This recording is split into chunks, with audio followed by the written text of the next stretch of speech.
We'd mentioned the name of the Ramchal regarding the Shema, that God created the world with an objective. And the ultimate objective is that the human being should be the beneficiary of creation, should be the ultimate beneficiary of creation.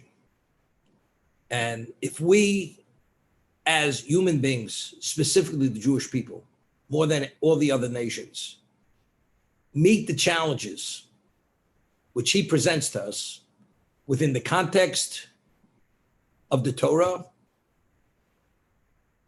we achieve a certain level of spiritual growth, which is called perfection.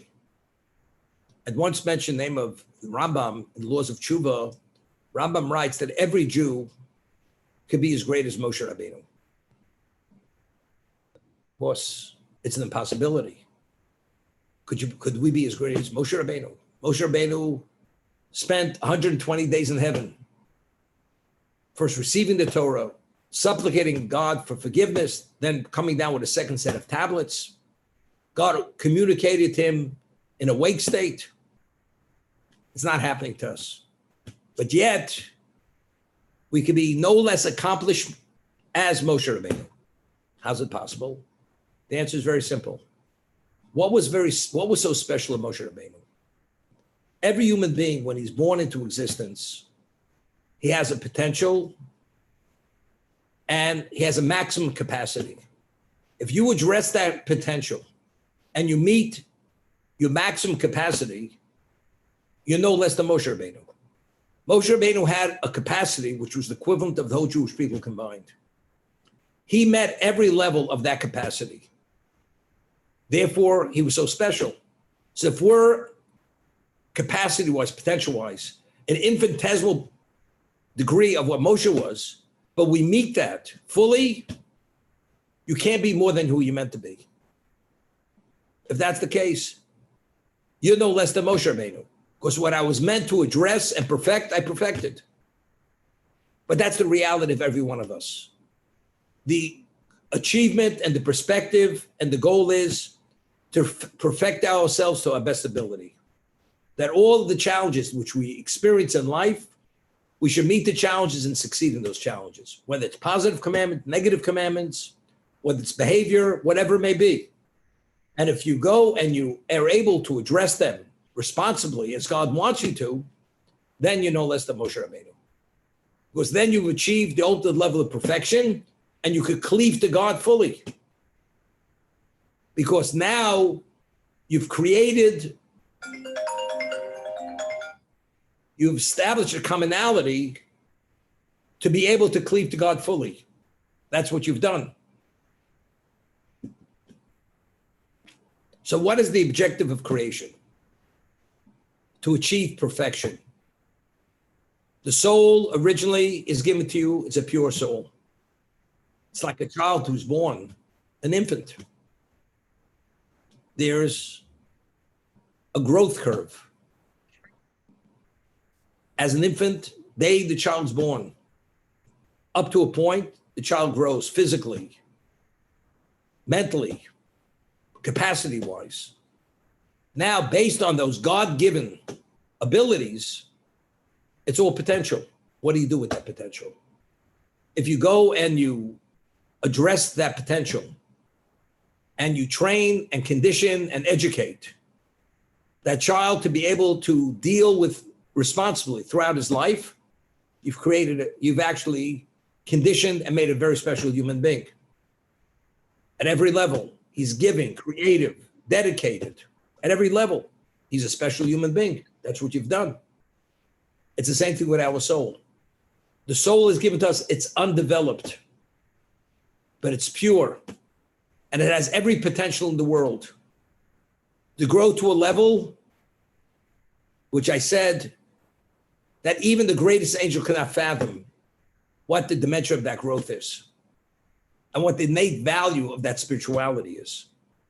Because only that soul could cleave to God. The greatest angel cannot cleave to God. The Jew could become part of that infinite system. The angel is not part of an infinite system, but the Jew is meant to be part of that infinite system. Because when you cleave to God who's infinite, you become part of the infinite system. But how do you achieve that? As I mentioned, by acknowledging who he is. He is the master. He is the king. I am the subject. Every aspect of my being is dedicated to him. And if you actually actualize that in your life, you're getting closer to having that special relationship. That's perfection, because when you move towards him, he moves towards you. That's what every relationship is. It's not he gives you a cold shoulder. As it says, if we sanctify ourselves to a small degree on the threshold level, God will sanctify us from above to a greater level. Because many things within the spiritual realm are not within our capacity. All we could do is take action. But the result of that action, because we're finite beings, is very limited. So you need God's intervention to release energies. We can only activate a system. I'll give you an example. You flick a switch, which turns on systems which involve turbines, consumption of fuel, which you need 1,000 people to bring about that result. But you, just by flicking the switch, you've activated a system which is going to bring about something phenomenal. How does it work? Because the system is set up that when you flick that switch, it activates all those consequences. It has all those ramifications. God created the Jew with the innate makeup of the soul. When you say the Shema and you use those words, which were God instructed, refer to God with those specific appellations, with those words, which is the ultimate level of accepting upon yourself his kingship, his dominion. It's like you flick that switch, which it activates systems which you can't imagine what level of systems they activate. And if you say with greater selflessness, with greater intent, purely for his glory, with reverence rather than with an ulterior motive, you activate even a more intense force. And we become spiritualized due to that. Because whenever you do a mitzvah, it activates forces which purifies, which sanctify us. Although we don't necessarily sense it initially, but it's a reality.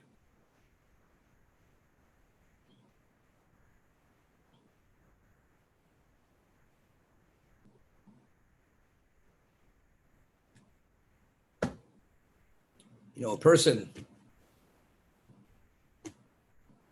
the President of the United States used to make a Hanukkah party once a year for certain people at a certain night during the Hanukkah holiday. And they had a list of invitees. If you were on that list, you felt you're way up there. You're God's gift to the Jewish people.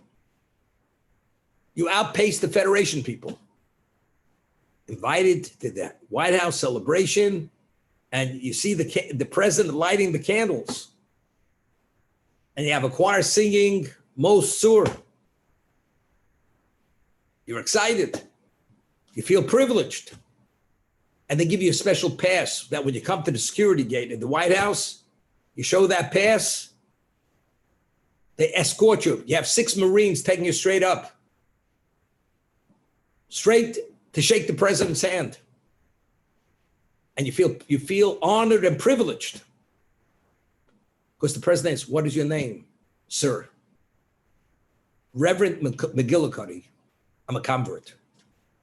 I went to the Reform Seminary in Cincinnati.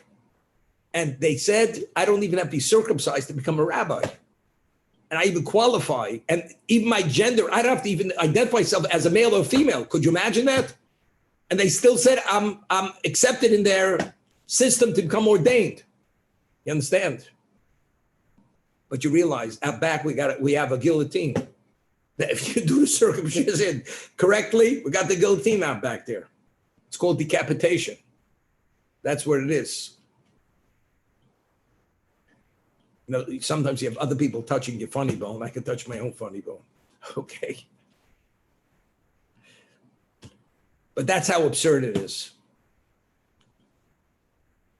So a person who's invited, do you know how privileged you feel? But we're talking about an experience, 2 hours. You're in and out. After that, maybe you have a memoir, a picture with the president to show all your friends. But you feel elated. When you say the Shema properly with the right intent, and you accept God's dominion, I am your subject, you are my master, you are my king. It activates forces which creates a connection, which goes beyond this existence, which allows you to have relevance to the infinite. Even you say it once, how do you not get excited about it? Understanding the innate value of saying the Shema. We'd mentioned that in the Shema you have 248 words. We add the introductory words, 3 words, if you pray, say it privately, which we turn the number to 248, which corresponds to every aspect of our being. A human being has 248 parts to his body. That means when you accept the dominion of God over your totality with those 248 words, it activates 248 systems which God created, which is the systems which have relevance to this existence. Could you imagine? From every side of the equation, the unlimited energies are released because of what you activated through your being, which is 248, through those 248 words, through your soul, which has 248 components. And the infusions are immediately into the soul.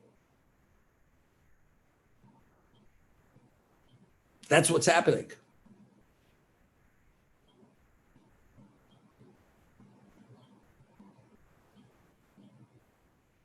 You know, people today read about certain diets to be healthy. People say, you know, you have to fast twice a week. And one day that you don't fast, you just drink liquids because that detoxes the body. It's a detox process. And then you function fully, your mind, everything's great. You know how you detox? Firstly, you don't cross lines. That's detox. Do tshuva. But we're talking about infusion, positive infusions. Infusions, nothing exists within existence as these infusions.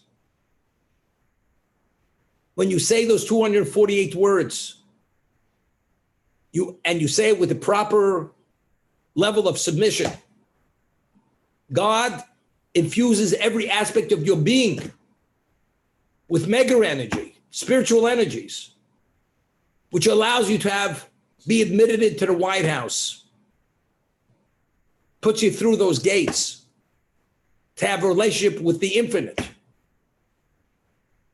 Well, you know, this morning, I think I'm going to sleep 3 hours late. I'll pass on it this time. I've been there before. Last year's Hanukkah Party. I mean, you don't want to be invited again this year. If they extend the invitation, I think you want to come back. I mean, the whole thing is purely an ego trip. What's really its value? Purely an ego trip. The Shema is not an ego trip. The Shema is the reality of what life is all about and what creation is all about and why we walk the face of the earth. That's what it is. It's a positive commandment. Acknowledge God twice a day.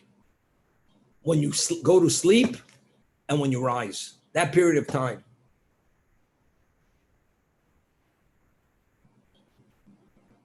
We say in the morning blessing of the Shema,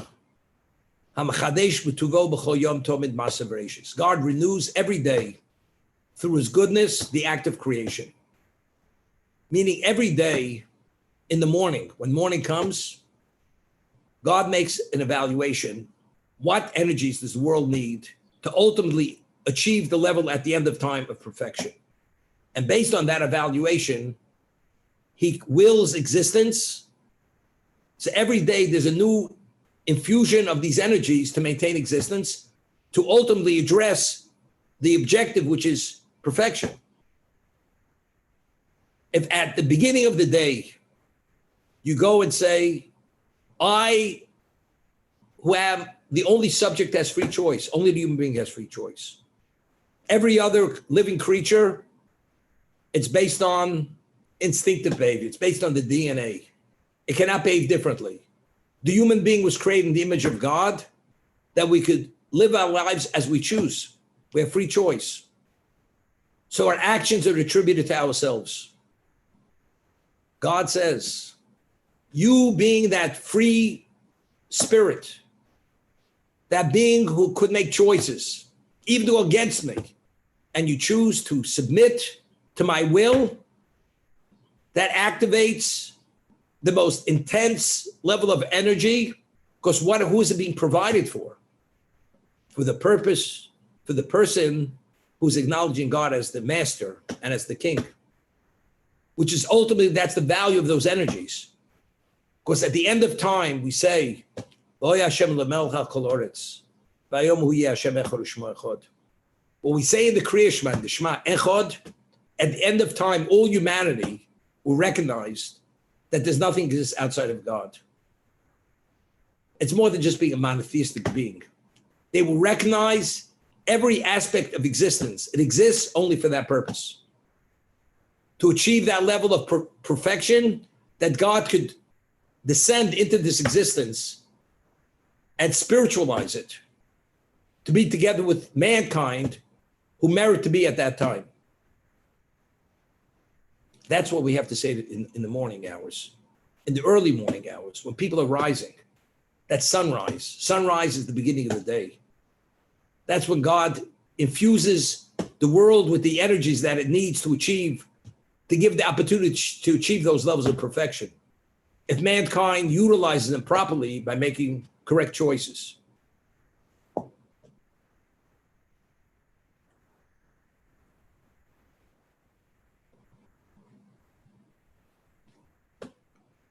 Yaakov, the patriarch, we call Yaakov Avinu.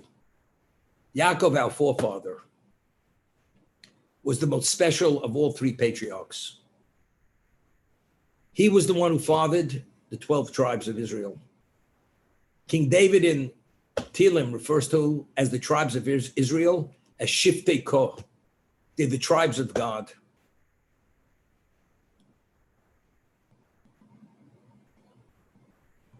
Yaakov was given the name of Yaakov when he was born. But due to certain events in his life and challenges, which it had to do with his brother Esav, who represent and personified evil, although they're the children of the same parents. And then he was confronted by an angel, who's the archangel of Esav, who tried to destroy him. And Yaakov, as the Torah describes, fought him and wrestled with him until dawn. Yaakov was the victor.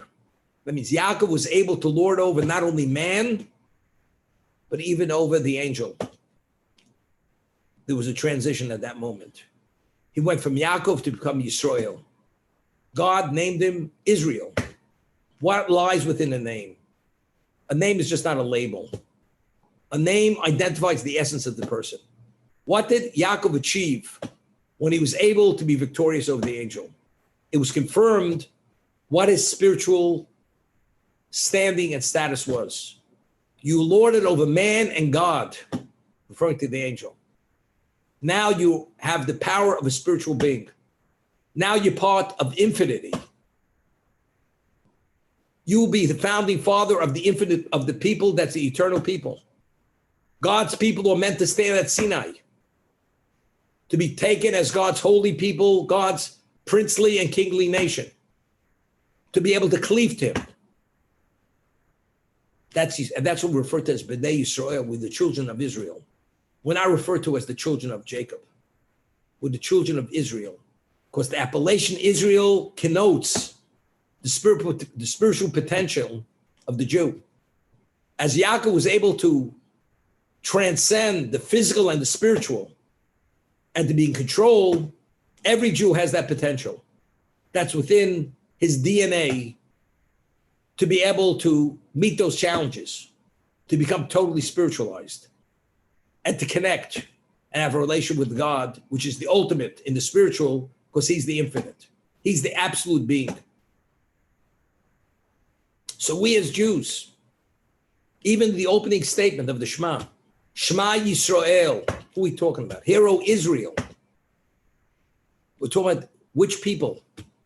The people who descend, who have the same DNA as Jacob, who transitioned from Yaakov, which was the physical being, to the spiritual being, although he was a physical human being. His context became spiritual. He was able to achieve that through the choices that he made in his life.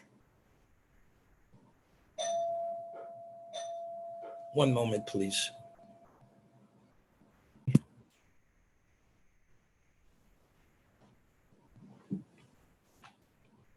So every Jew, it's interesting, in all societies,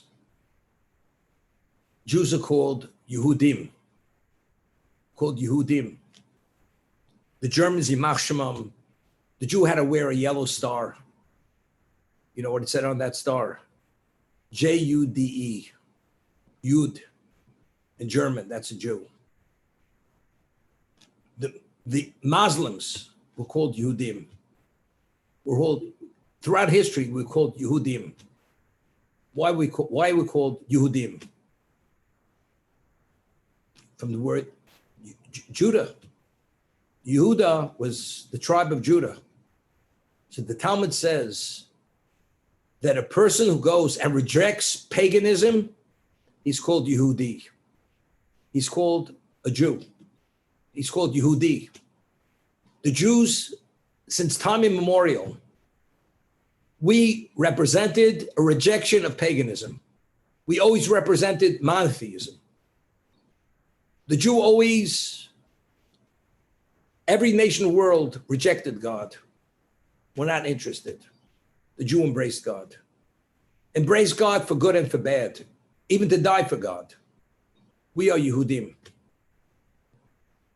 But we are Bnei Yisrael. We're only Yehudim because we are the sons of Israel. Because since Yaakov achieved within himself this spiritual capacity, which has an unlimited level, the Jew has a potential to rise to a level, despite the influences of the world, he could stand up to those challenges and make the right choices. Because in a relationship he has with God, he merits a certain divine intervention, which gives him the inner ability to give him the clarity and the inner strength to contend with all the influences of life. And that's what what you want to say, with 13 million, 16 million versus 8.5 billion people, we exist. And what is the core of the Jewish people? The core of Jewish people is not a culture. It's not an ethnic group. We are a religion, but it's unheard of.